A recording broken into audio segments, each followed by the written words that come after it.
Ooh.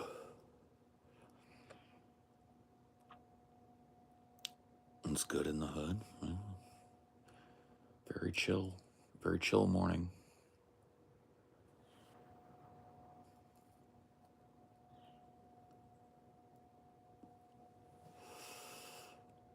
Very chill AM hours.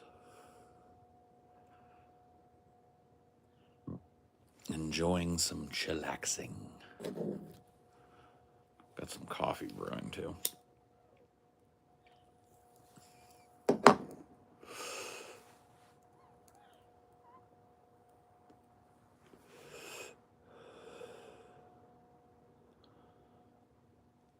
I mean, hater type videos are part and parcel with doing this kind of online shit.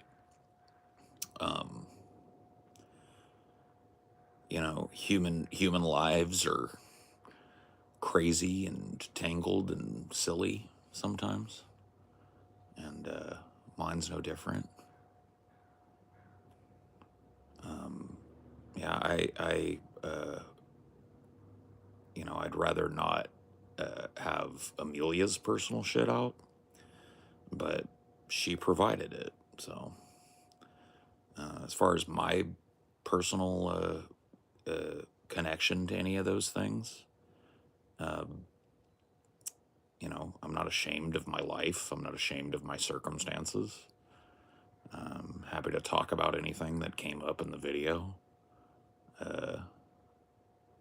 Whether it be age gap or kind of like medication fucking with my ability to, you know, have a normal sex life. These are not normally things that I probably would just like talk about, I guess. But I certainly don't bear any shame for them. It's human shit.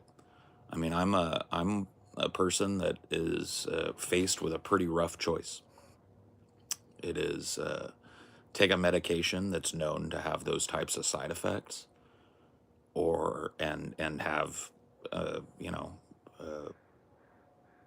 an impingement on your normal fucking sex drive and your sex life, or have lockdown panic attacks 2 or 3 times a day. These are my choices. You know what I mean? It's not something I don't talk about out of shame. It's something I don't talk about because it feels like it's nobody's business. But since it's been somewhat made everybody's business, I have no shame in talking about it. Pedfiel?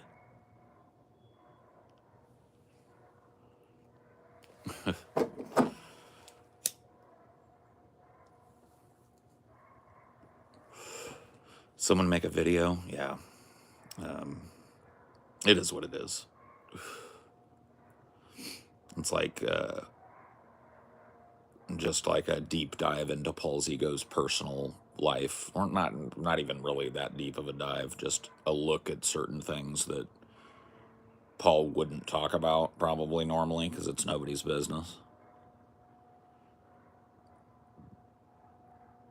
Not to be on some of that, I would get on it. I mean, what's the point? You know what I mean? Like I said, it's probably not something I would have brought up just out of an abundance of, you know, none of your fucking business. But it's also not something that I assiduously hide from people because I'm embarrassed of it. It just is what it is.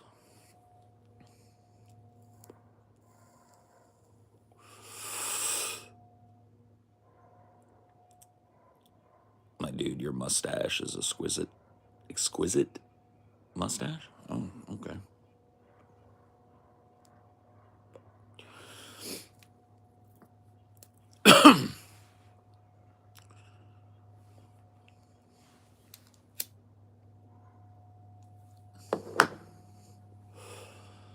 No, it's not blown up that hard. and nothing is alleged in it other than that, what I've already talked about, my medication impinging on my sex life. And that's not an allegation so much as it is kind of just a piece of private information that people decided to release. Is what it is. Like I said, being ashamed of it would be pointless in my book.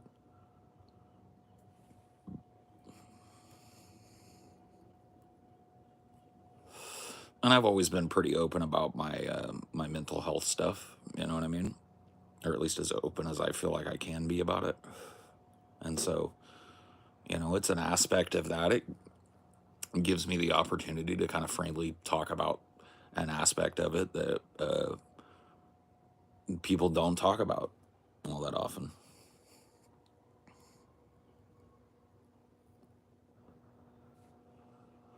You know what I mean?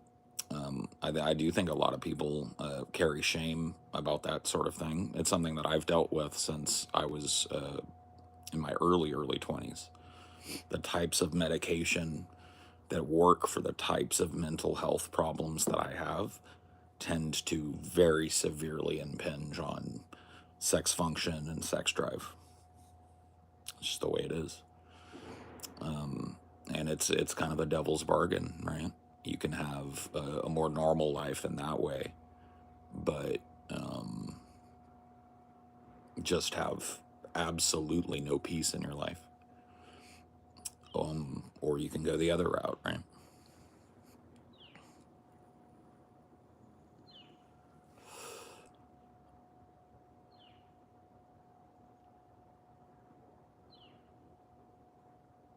You ain't gotta be sorry you brought it up. It's kind of like expected. And, I suspect that the people that took part in it will probably come and bring that topic in particular up over and over again. I'm fine talking about it.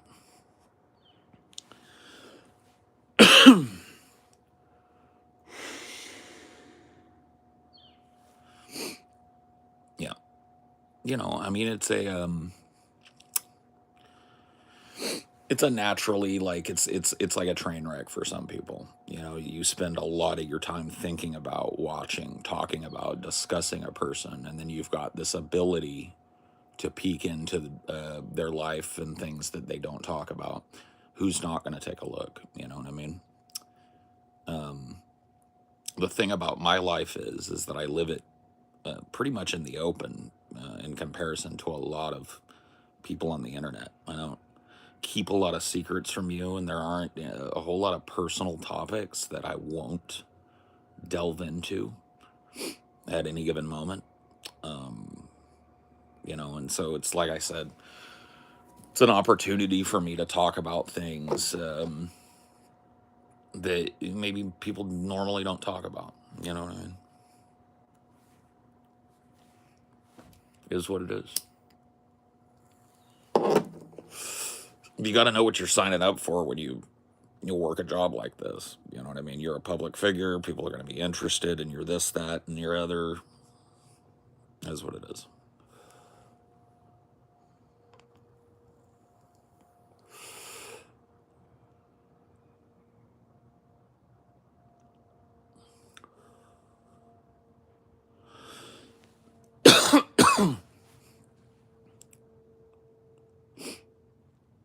Just go with the flow on it.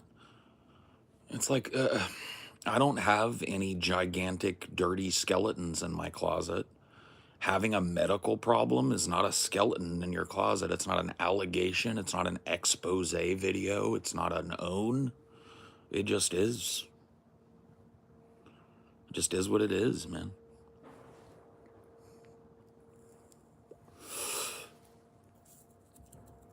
You know what I mean?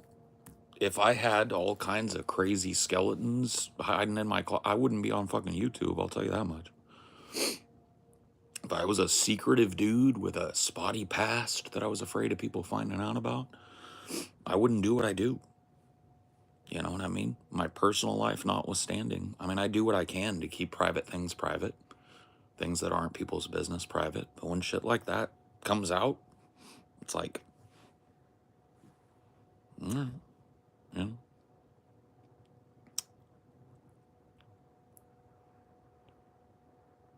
who made the vid? I have no fucking clue. I want to go see this video now. That's the other part of it. You either don't talk about it, which increases interest in it, or you do talk about it, which increases interest in it. Yeah. I mean, there's no point to dodge things that, yeah, it's like shaming somebody for any kind of medical issue that they have. Diabetes, heart disease, brain cancer. You know what I mean? Like, it is what it is. I don't see how it's anybody's business, but now that it's everybody's business, if you got questions about it, let's talk.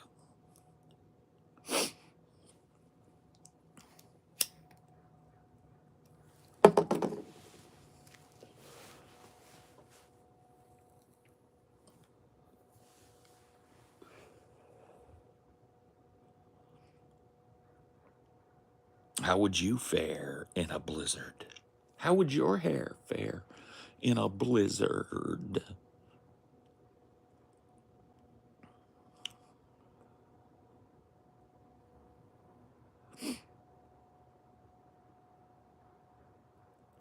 Huh? It's just a bunch of stuff that's already public knowledge, and what's the point of asking it out? Huh?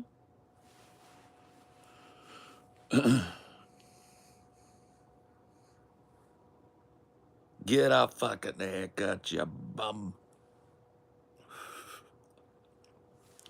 Okay, I'll get a haircut, bud. Sorry. I'm right on top of that, Rose. I'll get you a haircut.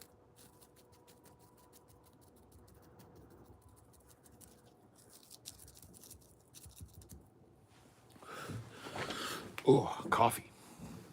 It's time. It's time for coffee.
Okay, we have coffee. Thank goodness. Thank goodness we got nice hot coffee.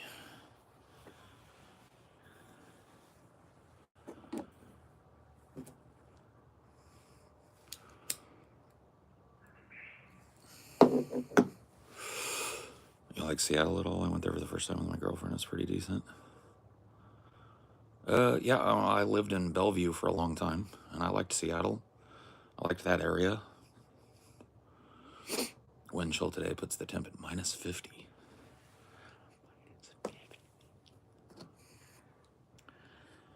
That's pretty chilly. -50 is pretty fucking wild. I'm not gonna lie.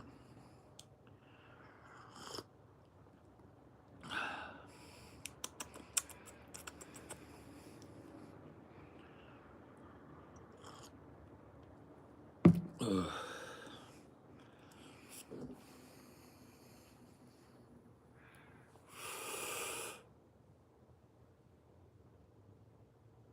Moving from Florida to North Dakota was a whiplash in weather. I believe it.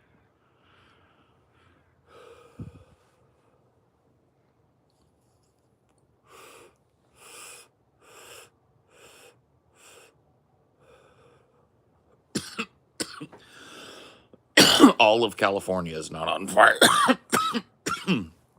I have several friends that live in the area, including friend of the show, Goat versus Fish, who had to evacuate.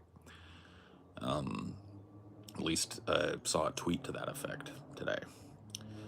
So, yeah, sucks. But it's just a portion of the LA area that's on fire.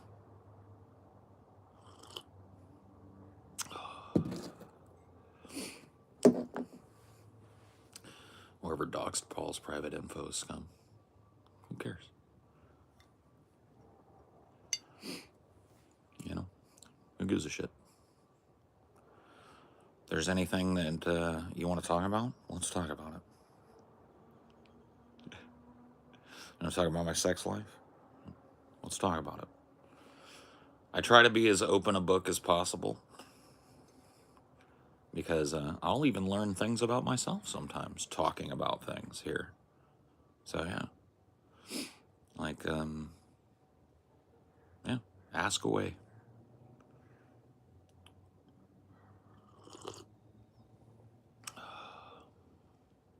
Occupational hazard. One of the many.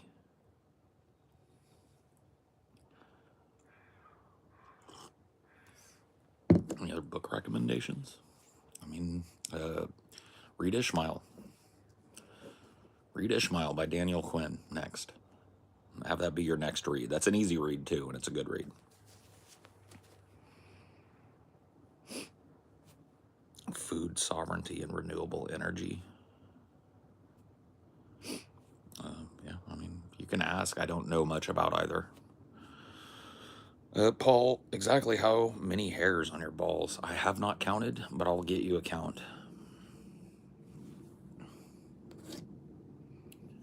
What I want to know is, what have we not talked about? That's a great question. Who was the environmentalist guy you liked who said to blow up dams? I can never find him. That's Derek Jensen, is his name. It's a very simplistic reduction of his positions on things, but he has some pretty extreme views, or at least has espoused some pretty extreme views about environmentalism.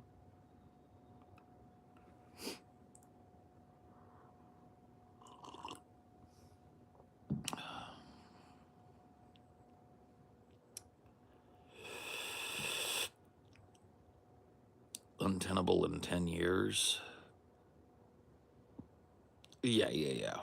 I mean, it's civilization on the line, right? And it's in particular this civilization that's on the line, not life on the planet, and certainly not, there's no reason to believe that human life on the planet. Now, that doesn't mean that there's not going to be big reductions in population and war and famine and disease and pestilence and all the horrible things that tend to come at the end of civilizations. It just means that there's no reason to believe that life won't go on, right?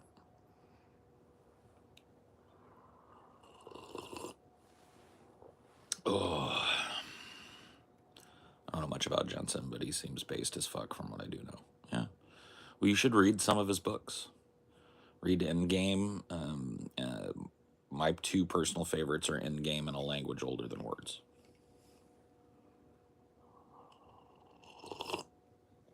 I think it's possible or worthwhile to invest in massive cultural and administrative effort to change our way of life beforehand. I mean, yeah, but what are the mechanisms by which you do that?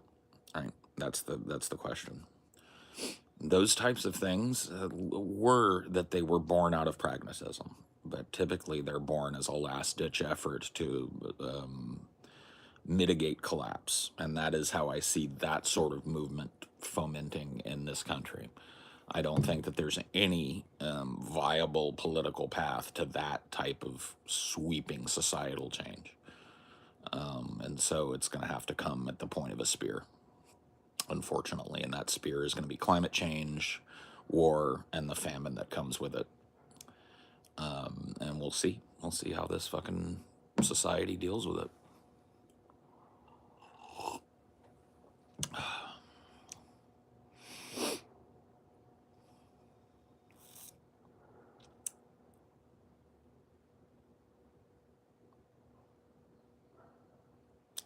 Do you think we're better off trying to get as many people as we can convince to start growing their own food in preparation for this collapse?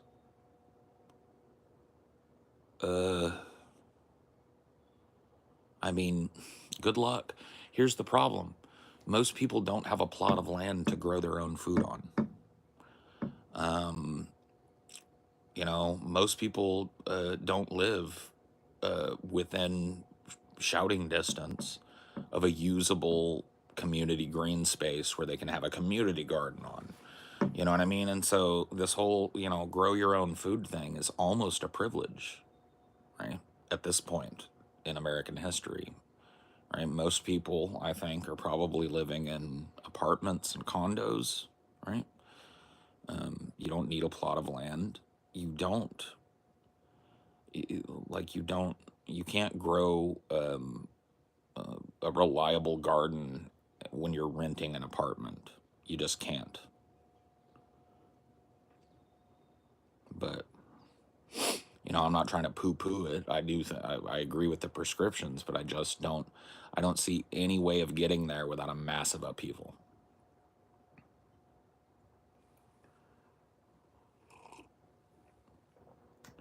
Well, there are all kinds of crazy things that you could do. And, you know, you mitigate some of the cost of your rent by participating in the food production for everybody, you know, within it. That mitigates some of the cost of your food. It's just, you know, it would be wonderful, but Americans are not going to voluntarily enter into those types of agreements until it becomes absolutely necessary in order to survive. Winston Churchill had us fucking pegged. You can always trust the Americans to do the right thing after they've exhausted every other option. And that seems to be the way that we are. That seems to sum up America in a nutshell. So shit's going to have to get wild. Shit's going to have to get crazy. People are going to have to get crazy, food insecure. It's going to be violence and bloodshed and all kinds of upheaval before we get to that.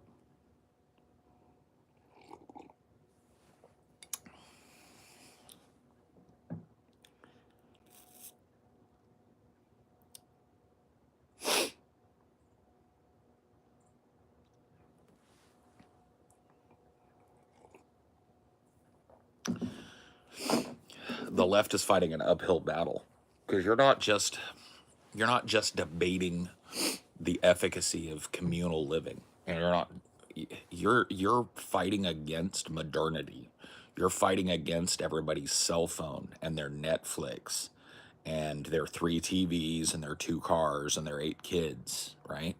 None of what you're talking about works if people are hoping to hold on to those sorts of luxuries, right? And that's just, you can't compete against it in the United States right now.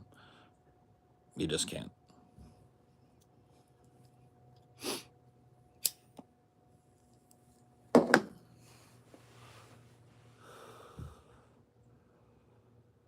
Modernity isn't the luxury that was sold to us. We're no better off than without it. I don't know about that. You ever think about what it would take to get a drink of water? Sans modernity. You wake up in the middle of the night and you're thirsty. What do? You go to the sink. You get a drink of water, right? You have any idea how convenient that is versus 99.9% of human history? To say that we're not better off with certain conveniences, I think, is to ignore the gigantic benefit of certain conveniences. Running water, clean running water. I mean, cholera, fucking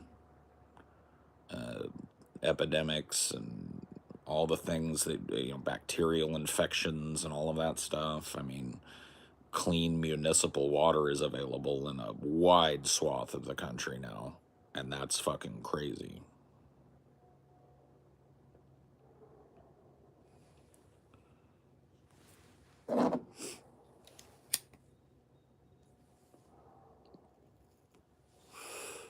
I'm just saying we're not better off because we have to. Well, that's the thing. Is like that's really what we're competing against. We're competing against modern convenience, right? Not just the TV, not those things, surreptitious and damaging and silly as they may be, are in the same boat as water, running sewer in your fucking house so that you can poop and it just goes away from you and you never have to deal with it. You know what I mean? Et cetera, et cetera, et cetera. That's what we're at war against, because that lifestyle is not sustainable for every fucking human being. It just isn't. And there would be a way for us to live in a very tranquil means and to have a lot of freedom of movement and stuff without that kind of division. But it would require everybody that has to give up. It's just not going to happen.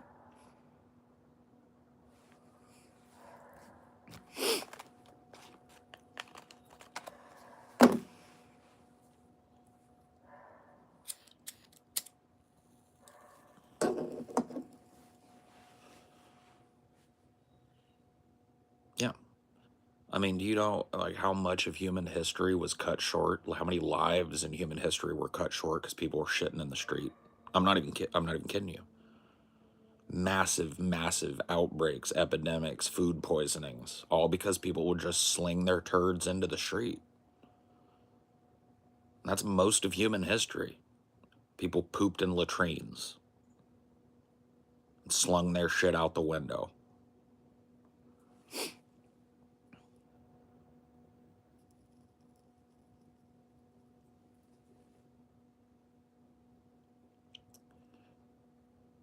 I don't think we disagree. I don't see a disagreement. I honestly don't. I think that you might be a little more rosy on the chances of this happening than me. Or maybe you disagree with what I think is going to need to happen in society to get there. I'm disagree on the prescriptions.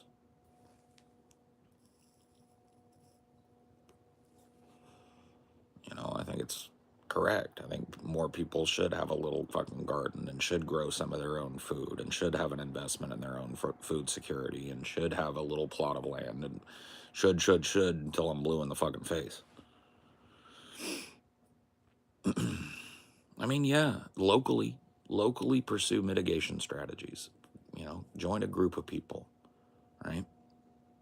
Start doing community gardening. Start, locally. But as far as it being like something that just like sweeps the nation, not until shit is on fire everywhere.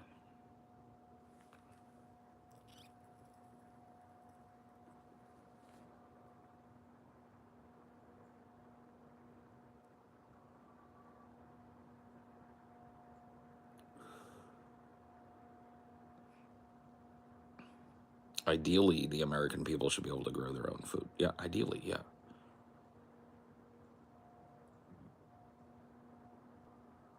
I mean, it's already swept the nation 4 times, and it left a bunch of people who still garden. What?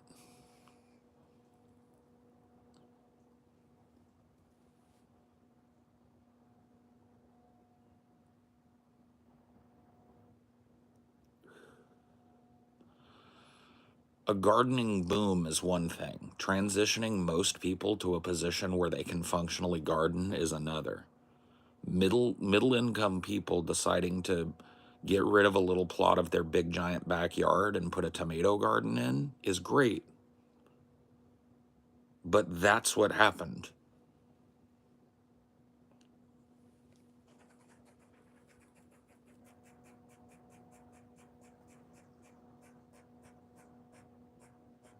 No, I'm just saying what we need most people in the country to do it in order to transition to what you're talking about. And functionally, it's impossible for most people right now. Most people don't have a plot of land that they live on. So right there, you're screwed.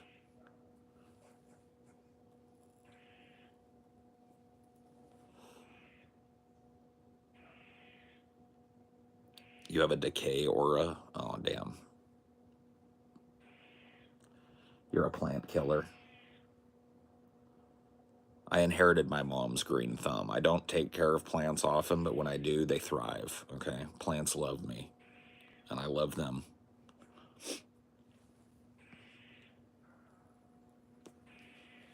Is that a squirrel? Do you guys hear him?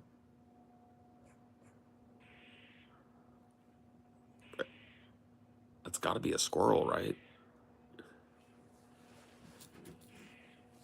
It's got to be a squirrely.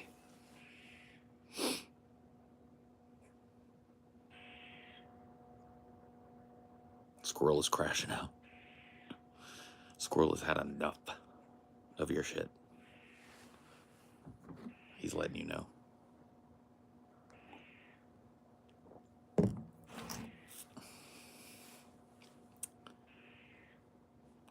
That is one irascible squirrel. Yeah, he's a big fucking squirrel, too. They don't have normal squirrels around here. They got these giant gray squirrels. I'm just telling you, bro.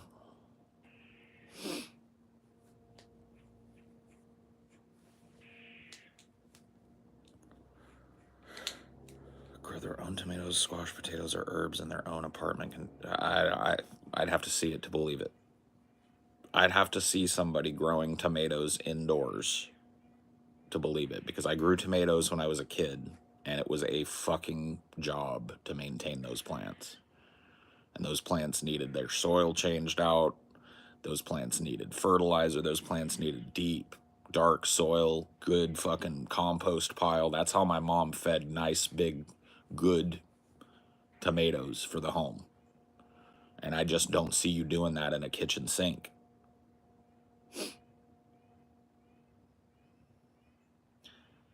I mean, send that to me on Twitter or something, because I can't fucking go watch it right now.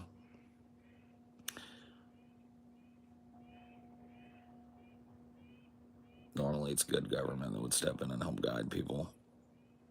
Yeah, you can send it on Discord too, either way.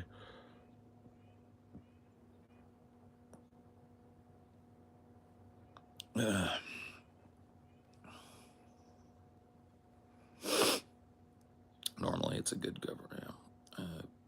Well, no. I mean, like, we can't, like, I think people are slowly but surely coming to realize every electoral cycle, more people start to realize that it's a dog and pony show.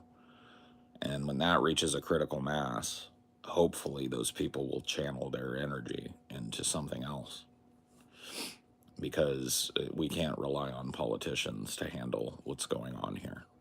They are in the pockets of corporations and billionaires and donors, and they don't give a fucking rip what happens to you and your family. If they did, things would be massively different in this country. They don't.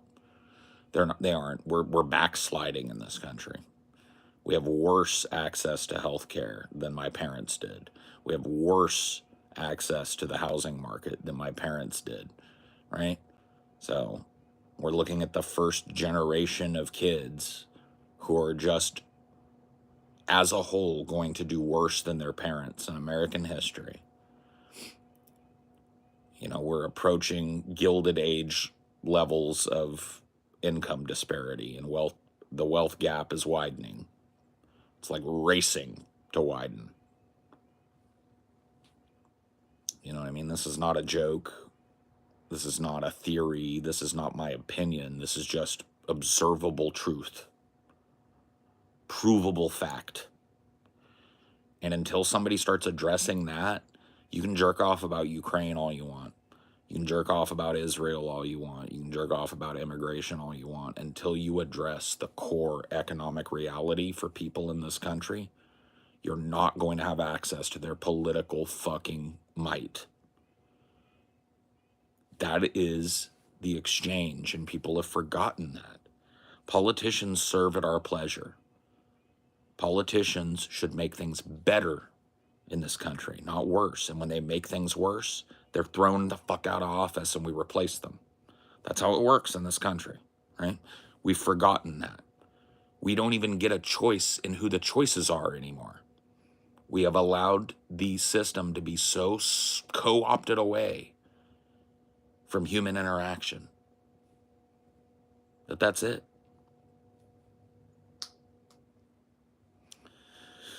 May I also reach out to you on Discord? My girlfriend brought a Blu-ray of the Vegas meetup for Christmas, and I'd just be curious when it'd be sent out. Yeah, you know what? Hit me up on Discord, and I will pass the info along to Scotty. So if you ordered those, I think that they go out in batches. So I'll get a date from Scotty next time I talk to him, or Taylor. One of them will know. But yeah, you can reach out to me, and I'll figure it out for you.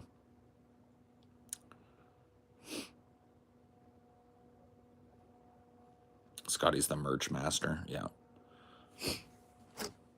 Indeed.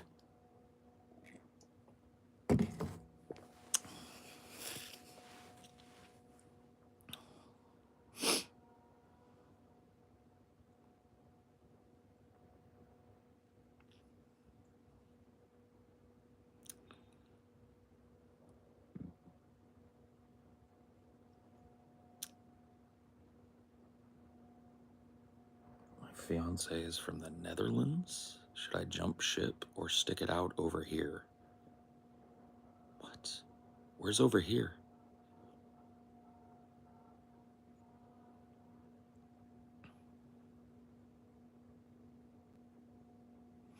Yeah, no, that's good. That is good. You know,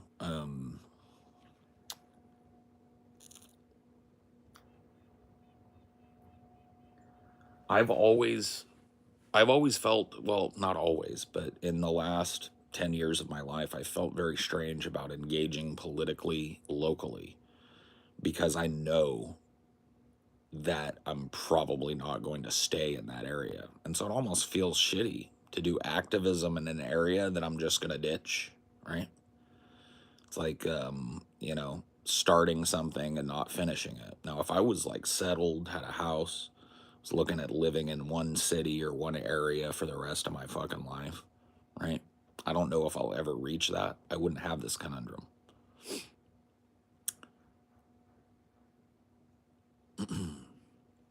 Yeah, no, I understand that. I'm just saying, like, when it comes to voting on measures and advocating for political change and stuff, it feels strange doing that as a passerby, you know what I mean, to a community. I certainly wouldn't want somebody who, had no designs on staying in my community having equal voting rights with me, right? Like, that doesn't sit well with me in terms of, like, I don't want to trust transient people to my neighborhood with the future of my neighborhood. You know what I mean? And I don't want to be one of those transient type of people. The truth of the matter is that most of the places that I've lived, maybe other than Bellevue, Washington, in the last number of years, have not really jived with my political ideals, right? I've lived in a lot of real conservative fucking places where it's not just like conservative governance, but people tend conservative, right?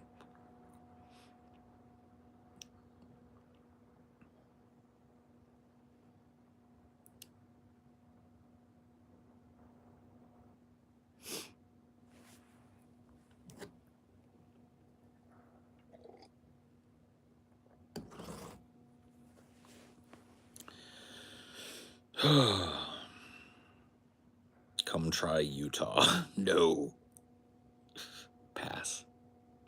Heavy, hard pass on Utah. What do you think of Romania? Romania.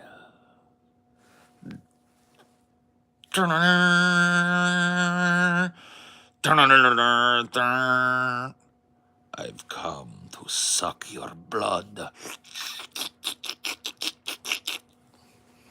That was a thing we used to do. I think it was a middle school thing. Like the vampire that got so hungry that one fang sucks out of the other fang.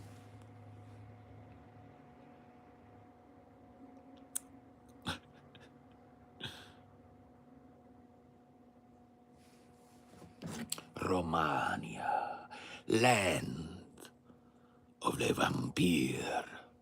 Dun-dun-dun. Dun-dun-dun-dun.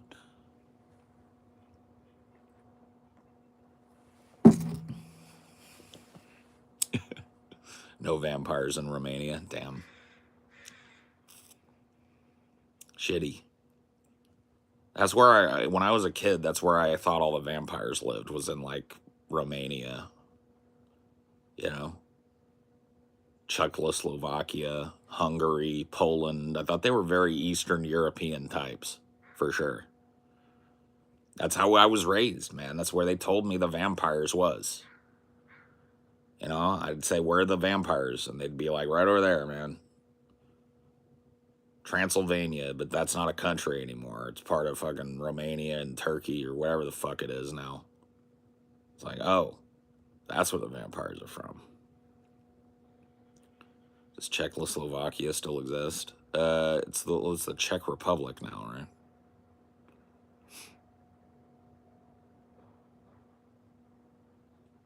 Vampires mostly live in Cape Town, South Africa. Oh, they moved? That makes sense.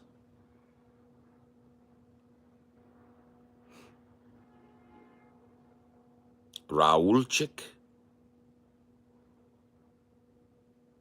I have no Romanian blood as far as I can tell. Well, 23andMe says that I'm a Viking, basically.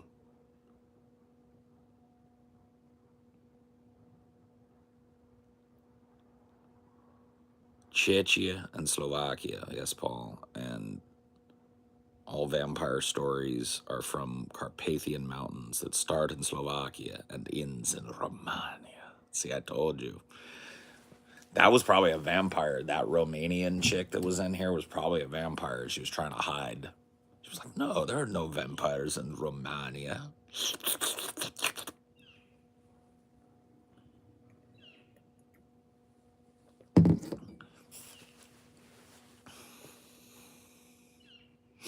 I need a Romanian vampire. Romanian vampire.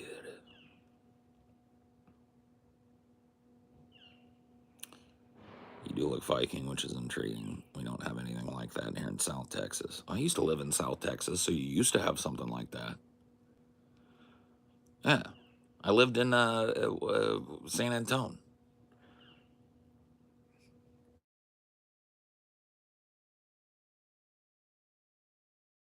I went down to Houston and I stopped in San Antonio. The only thing that I got is the things that I got on. Strigoi and Moroi are the actual vampire. Dampire. Nosferatu. The vampire. The unclean. The undead. I know all about it. You ain't gotta tell me.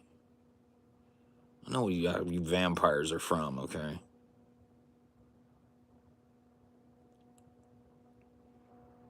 Vampire.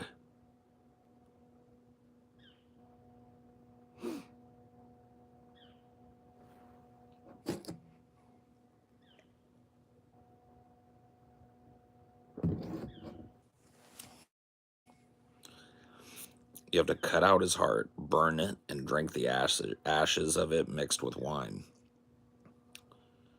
That's complex. That's too complex. I like the ones that you can just put a stake through them. You know what I mean?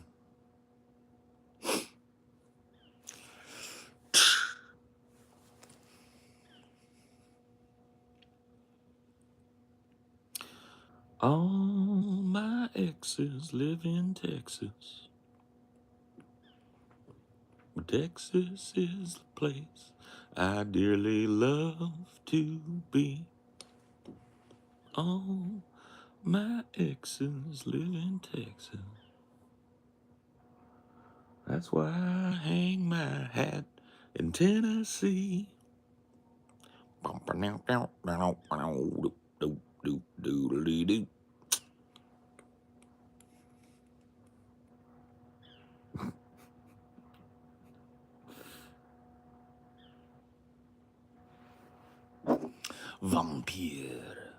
The vampire.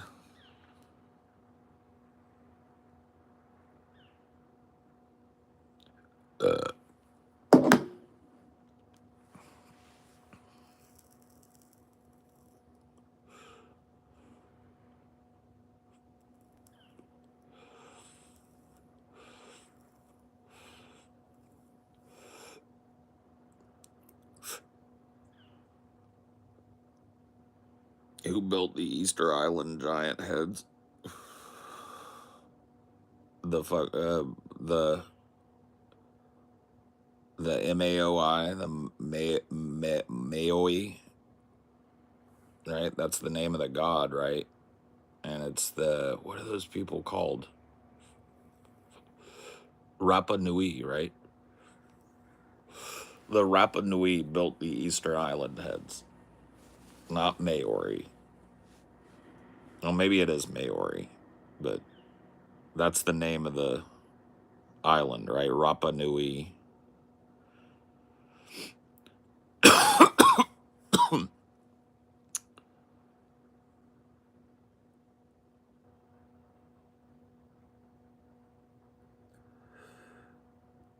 Rapa Nui.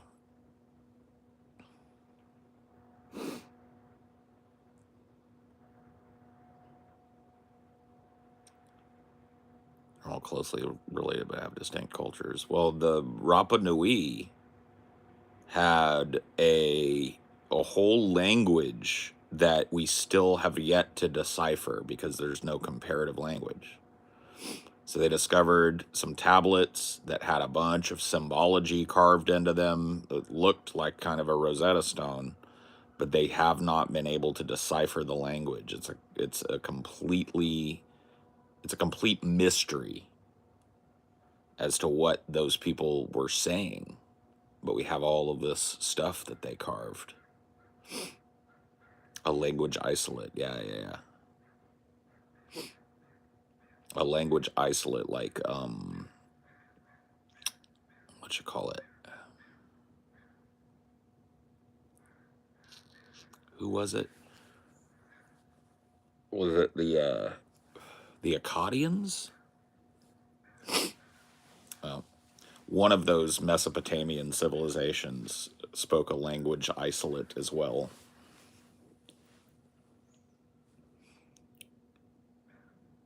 Apparently in 2026 spring, something will happen. It says who?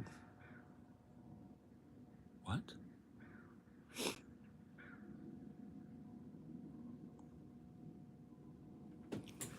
What? No. Every 60 seconds, a minute passes in Africa. That's fucking crazy, dude. Whoa. That just blew my mind, dude. Does that mean every 60 minutes, an hour passes in Africa?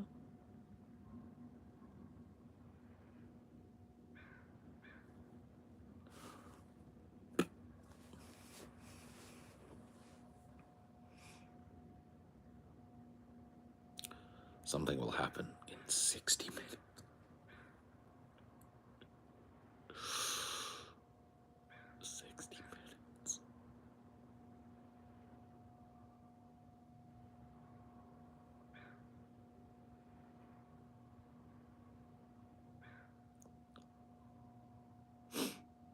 Who are you? Who are you? You're in my backyard. I'm not in yours. What the fuck are you? Come in here asking me like I'm some sort of transient. You're the fucking transient. What the fuck are you? Huh?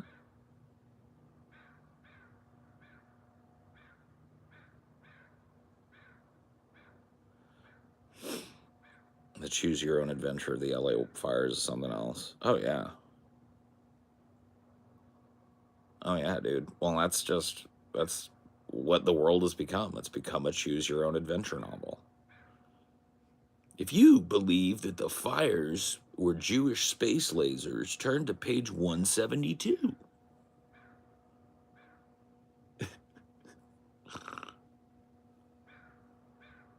Goofy.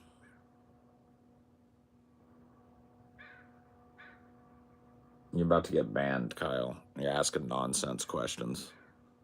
People that ask nonsense questions get shit canned here. Paul is a permanent point in space.